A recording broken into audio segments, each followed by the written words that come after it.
Thank you everyone so much for joining us this afternoon. This exhibition is very important to us. This is the first time that we are sharing what is the public collection, the permanent collection of the NCAI.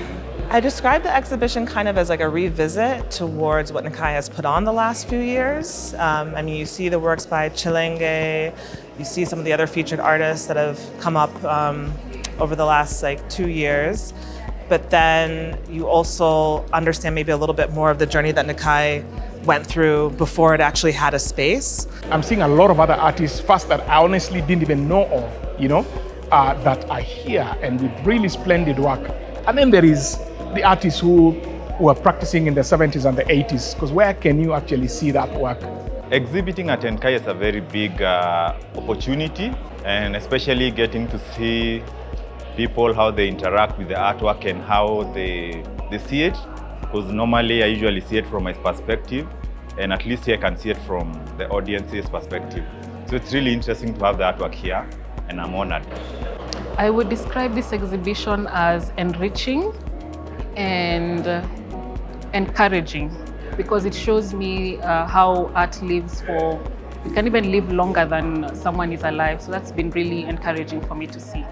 And just to see the life of an artwork, the life of an artist, I'm really inspired by that. I would say varied and eclectic. It's just so many different styles and different artists and communities, all just sort of put together, and it all complements each other, but each one stands on its own as well. I like the exhibition a lot because there is a lot of different artists with different styles. And seeing that they're artists from the 40s, it's very impressive and inspirational. So I like to come here and just enjoy. I would say timeless and prolific. It's an incredible collection, and I can't wait to come again and on a quiet day, sort of soak it in again. Being a part of this exhibition, I am in home. I've worked in art for about more than 40 years, but now the NCAI have pushed me up again.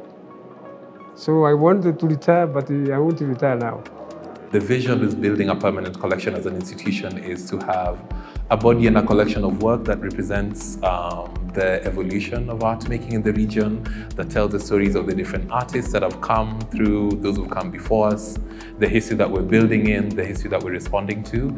And so we are very honored to be custodians of this work and privileged to be able to share it with you. It's an absolute honor being showing in this very spectacular space. And of course, there's also the pressure too, right? And the pressure has to do with the fact that it's such a fantastic space that the hope and praise that the work stands out. And maybe I leave that to the curator, so yeah. The visual art space in the country is something that has been coming up nicely in the last few years. Many people would opt to take their creative work outside the country, especially not just here in Kenya, but around East Africa. But now having such a facility whereby people will be able to display their work, whereby other people will be able to come and learn about it, learn about art, and also at the same time interact with these creatives who are doing something that is good, is something that is really, really nice. I think my favorite piece would be the piece behind me. I personally knew David Koloane. I have worked alongside him in the bag factory in South Africa for 3 months, and I knew him personally. He was a great human being, he was a great artist, and I just totally love his work. Teresa Musoke, because I have also met the artist here and I've gotten to speak to her, and she got to really encourage me in my own career. I really love how she does her work. I love how she sees things and how she manages to put it on her artwork. For me, it would have to be The Soldier in Pajamas by Richard Kamipi.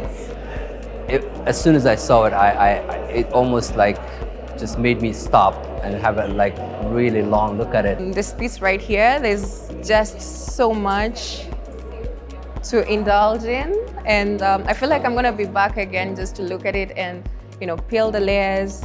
The pieces that resonate with me are by artists who evoke a lot of sort of social activism and motherhood. I've recently become a mum, so I love Chilenge's sculpture, The Labor of Love.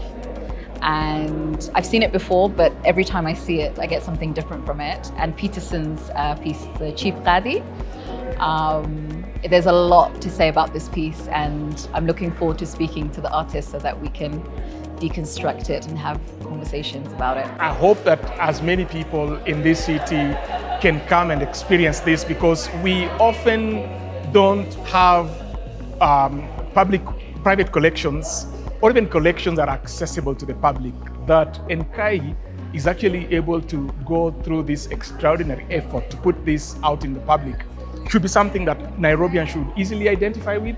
And I hope that they grab the chance and opportunity during the runtime for this exhibition. Thank you to you all. And most of all, thank you very much to the artists in this room, the artists in this exhibition, the artists in this city, in this region, for the gift of your work.